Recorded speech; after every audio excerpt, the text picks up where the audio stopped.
Welcome back, car enthusiasts. I am excited and a little scared about this part of the build. We're gonna build a chassis for the first time.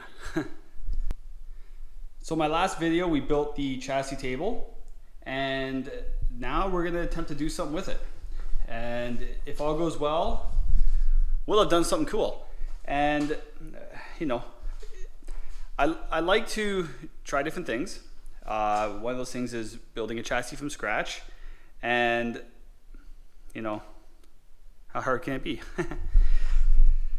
Well, to start off, I ran a strip of tape down my table, and I'm trying to do the best I can with planning and laying everything out. I did draw a few sketches, but until you see it laid out, that's really for the best way for me to wrap my head around it. So, you know, I started measuring what the factory wheelbase for this truck is. If it's a half ton, it's 115 inches. So there's my rear center axle line. And then I marked out roughly where the back, here's the back of the cab. This is where I figure the frame's gonna jog up and over the rear end. You know, front of the cab, front of the engine. And then this is actually where 115 inches came to. But then I noticed the front of the engine's right there too. I would like to stretch this out a little bit more than that. So with a 46 Chevy, there's numerous different wheelbases depending on if it's a half ton, 3/4, 1 ton, and so on. The 3/4 tons and the 1 tons have a longer frame, and I just kind of, you know, we'll go off that now, I guess. But really, it could be whatever I want it to be. So we're gonna see how that looks, and you know, like I said, until you actually see it, you don't know if you like it or not. So that's my basic layout. I've got my two frame rails laid out. I've marked the center point of my table all the way down the middle. I actually snapped the chalk line. You can still see some of the blue dust on the floor from that. And then I went along after and turned it into marker. I'm gonna go 29 inches wide with my frame. I say that right now, but we'll see once the cab sits on top of it where the mounting points are. The mounting points are in different spots on the cab. But I know with my axle I'm running is from a 32 Ford, which I have assembled. And I believe a 32 Ford from outside of frame rail to outside of frame rail is 29 inches. So I'm gonna start there and see how everything fits together. Now the majority of my frame that runs under the cab and basically from the back of the cab to the grill, I'm using 2x4 rectangular tubing. You can easily do 2x3 like I've got sitting right here. But when you look at the side of an old hot rod, you know, you see this section of frame. I'm not running fenders. I may not run a hood, but you're gonna see this section of frame right here. And the 3-inch profile, I find it just looks too wimpy. So I wanted to step up to the 2x4 just for that section. And then once we get roughly to the rear of the cab, this is where the frame's gonna come up and over the axle. And for that, I'll be switching to the 3-inch.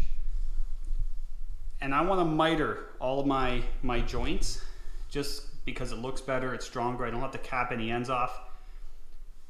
But when you're mating a 3-inch to a 4-inch, you can't go with a 45-degree angle. Like that's the 45-degree angle mark. You have to find a different angle.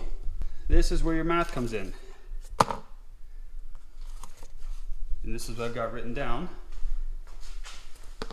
With this 4-inch, you know, it's 4 inches high, but the other tubing is 3-inch. So if you measure over 3 inches and you draw yourself a line down to the corner, rise over run gives you 53 0.13 degrees. And if you reverse that, basically subtract it from 90, you'll get 36.87. So this one I'll have to cut at 53 degrees, and then my 3-inch piece I'll be cutting at 36. Well, let's say 37.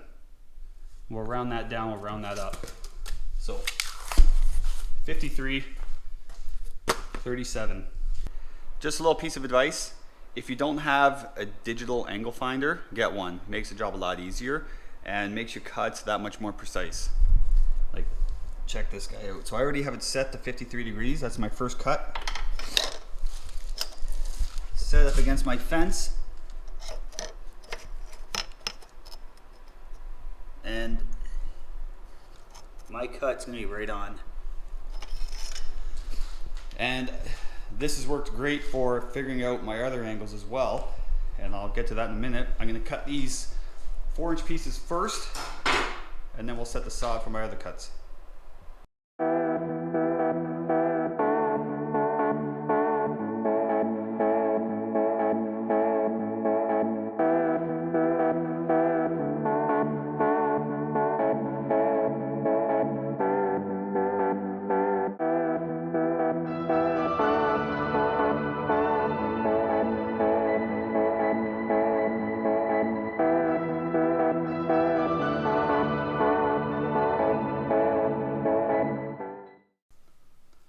So I just want to show you guys real quick here how I figured out the angle on the top of my 4-link bracket. So this is going to weld to the back side of the 3-inch vertical piece, and this angle that's on the top, that's the angle I'm going to ride with up over my axle. So given I want to miter everything, I want to find the angle that's going to be coming up off this corner. So that's where this guy comes in handy. And all I did was I first got my angle on the top of the 4-link bracket,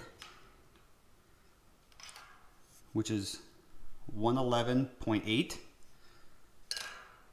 So get your calculator out.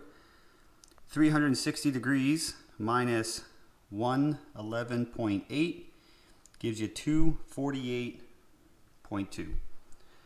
Now if we divide that by 2, 124 degrees is the halfway point, and that's where it'll come up on an angle. Now what we'll do is we'll add the 111.8 again. Gives us 235.9. So if I take our angle finder and go 235.9, lock that in.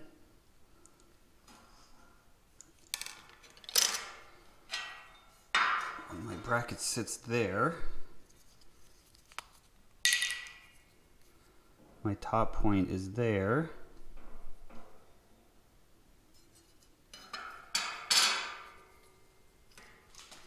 And then my angle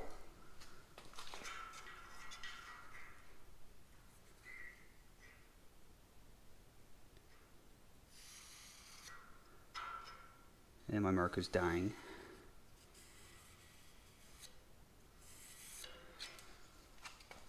Is that. So when my 4-link bracket gets welded on there, I'm going to have another piece going up, and it's going to be an equal angle on both pieces. Should butt together nicely.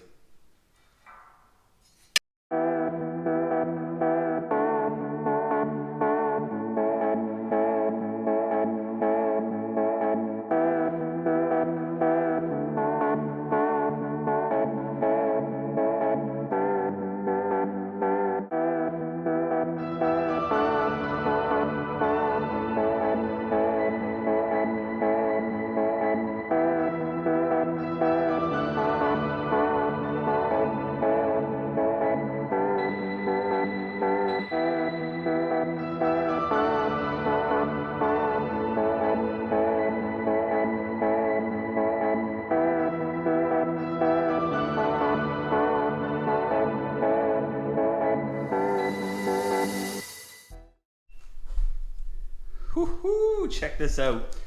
Look at this. First time. First shot. 90 degrees. Upside down, but that's 90 degrees. Shoot. Look at that. 4-inch to a 3-inch. You can't get any tighter than that. Can't get any perfect than that. Look at that. Hey, not bad for an amateur. So to weld this all together, I've decided to use my TIG welder. I bought the TIG welder when I did the turbo kit on the Le Mans, and I just really enjoy TIG welding. So I'm going to basically put the whole frame together with the TIG welder alone. And yeah, I mean, I've been practicing. I've never welded mild steel before. I've only done the stainless.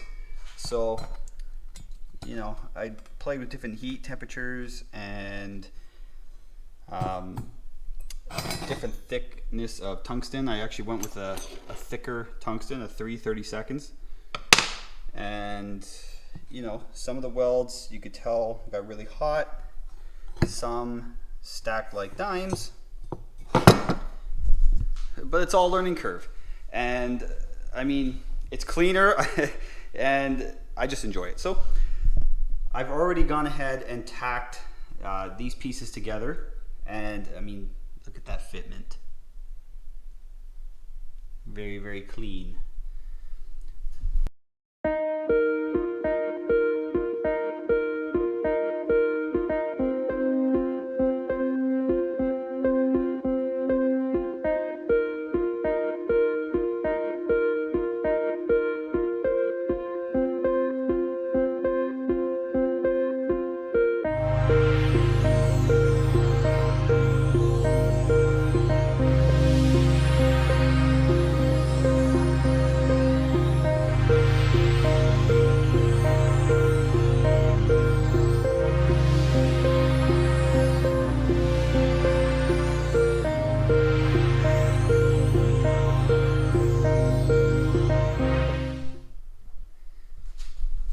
Well, I'm not a professional, but I think she'll hold. I mean, some of them look better than others. I'm not gonna upright it because it's really hot and I'm not wearing gloves.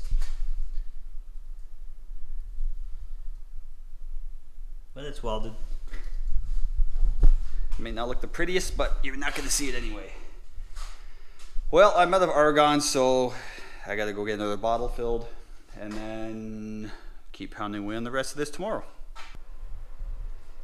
All right, some progress has definitely been made. It takes so long to try and get anything done and film absolutely everything as I go. So I kind of just went ahead and knocked a bunch of this out, and basically what I did was using, what did I do with that plate? This is the bracket for my 4-link, and I use it to determine my angle here. And even with all my measurements, my angle was still off by just a hair. You can see some daylight through there, but that is close enough to work. And every time I got one piece just the way I want it, I right away cut the second piece, right, for the other side. Right, and I just kept moving on. Made that piece when it was just right, cut this one, and so on. And in the end, it's just tacked together right now. If you do it right, see, I tacked everything together with it laying on its side like this because I know my table is flat. So it actually worked. When I upright this right next to the other one, see, I've got everything lined up. By the time you get to the back, everything's perfect. That is the same height. Everything's on the same angle. And you even stand behind it. They are perfectly symmetrical all the way down. Because my table's nice and flat, everything else became nice and flat. And some of my gaps are perfect. Some of the gaps, you know, I mean, some of my angles are perfect. Some do have a small gap. Like this guy, there was a bit of a gap. So I'm hoping it doesn't pull too much when I weld it. I'm gonna throw a few more tacks on it before I start welding it all in solid. But some are good, some not so good. All right, I welded everything solid, and sure enough, because I had a couple gaps, it did pull. And you'll see when we come to the end, one is now sitting higher than the other. See that? This guy's higher. It did pull up a bit. And I've determined it's right in this joint here, because it's kind of hard to tell on camera, but this right here is a little bit higher than here, and it just exaggerates as it gets further along.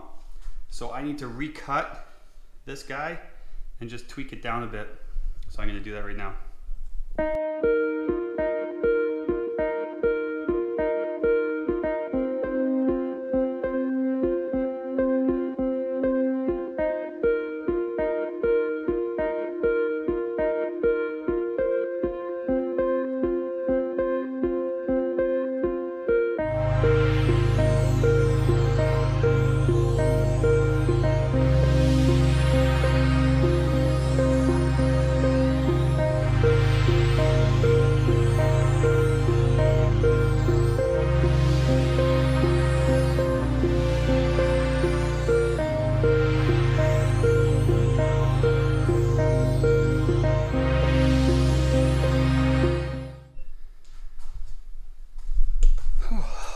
Well, after cutting and welding this thing about 5 or 6 times, because it just keeps moving and moving and moving, I tried clamping it. Still, as soon as you let go of the clamp, it springs back to whatever shape it wants to take. I finally got it as close as I feel I can get it, and it's not perfect. You can tell the one side's just a little bit lower than that side, but it's better than it was. And I mean, I've been fighting with this thing for a while now. And that particular section is kind of, it's behind the forelink. Like that little bit that it's off, it's behind the forelink. And I mean, as far as my shock mounts go, it's not hard for me to cheat one side down 1/8 of an inch if I need to. But I mean, from the forelink forward, it is perfect. So I'm gonna leave that as is, because I feel like I'm never gonna get it exactly perfect, but it's good enough for what I need it to do. So I'm gonna get this spaced apart. We're gonna get the cab on it. We're gonna see what it looks like.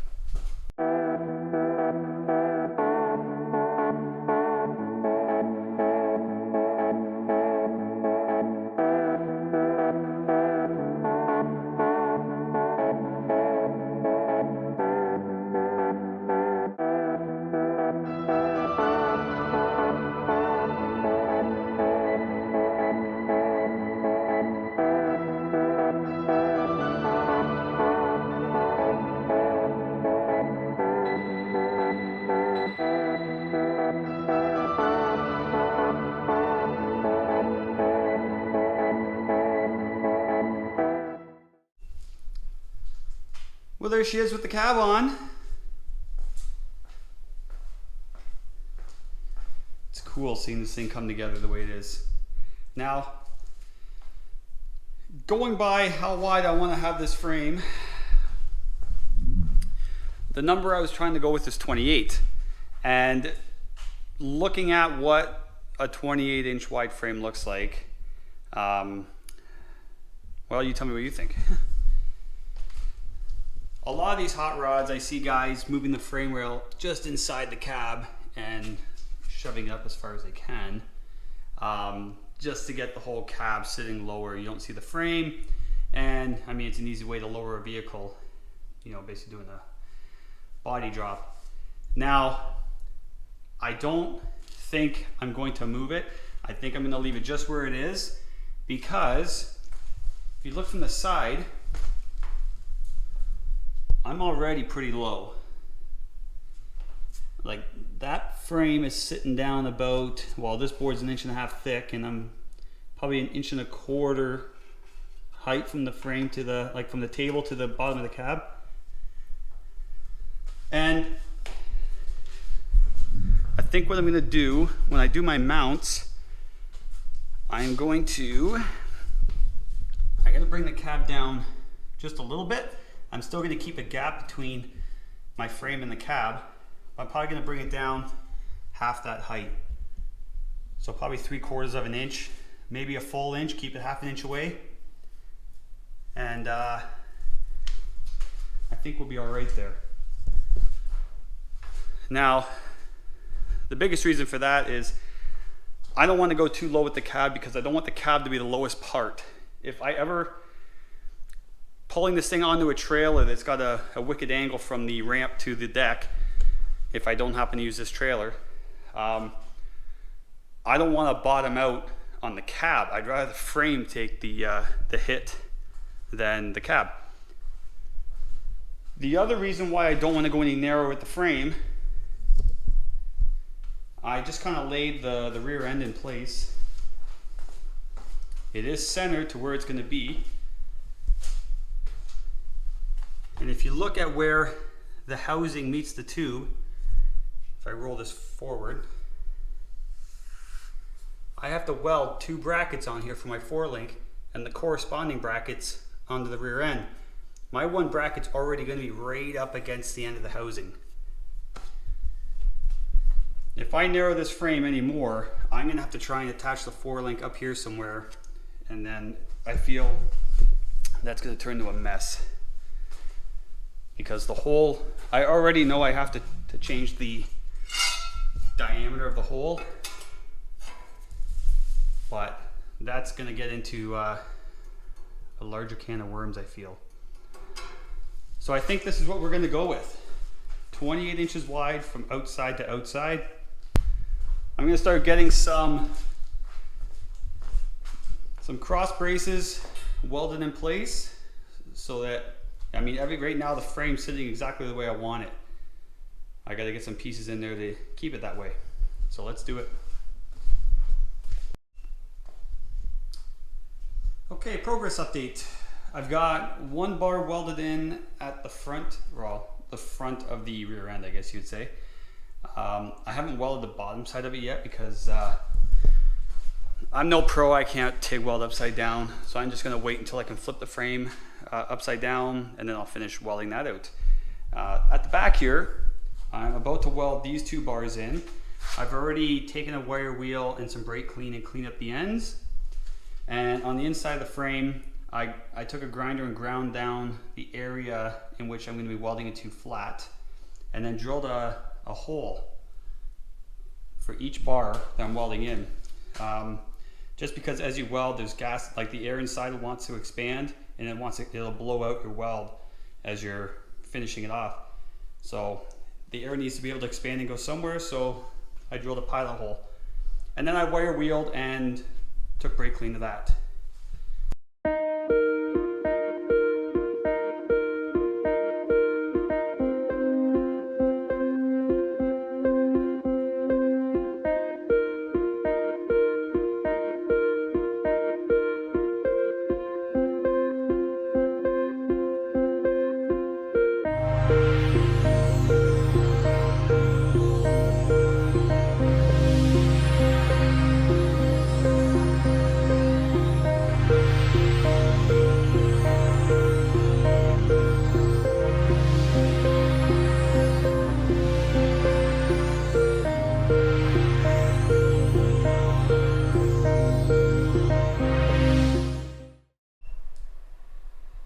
And we now have a rigid chassis.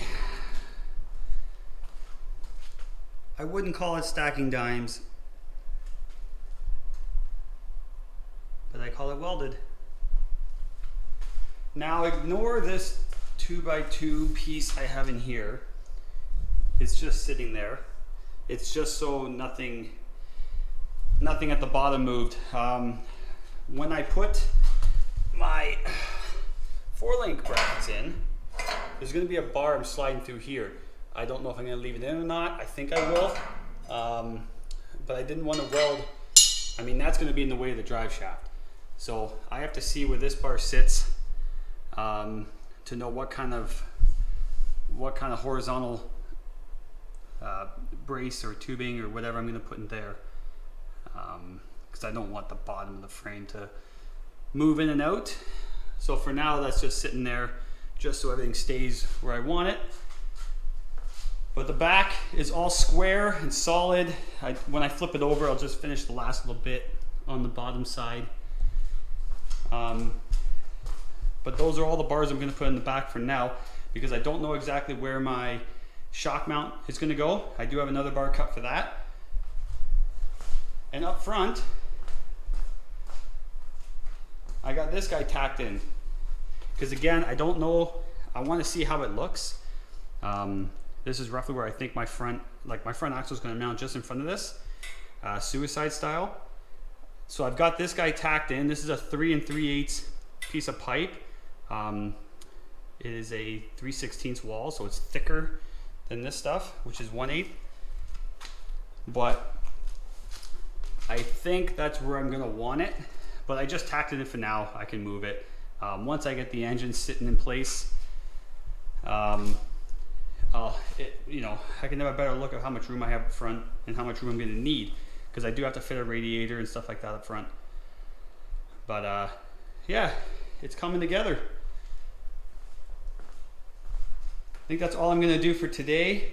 I'm still going to I'm going to cut little square plates, and on the outside of the frame at each one of these joints, basically it's going to look like a triangle, like here, there, and back there. Those 4 spots, I'm going to weld a plate to the outside just as added strength at these mitered joints. But that's tomorrow's job. That's it for today. That's it for this video. Basically, next is we're going to weld those plates onto the joints. We're going to mount the 4-link and the rear end. We're going to mount the front axle, and then also mount the cab. So basically, we're going to dress the whole frame. I think I might even put the engine and transmission in there, because I have a mock-up tranny and engine. And we're going to see just where everything is going to sit, and see if we can knock this frame out pretty quick. But that's it for this video. Next video, we finish it up.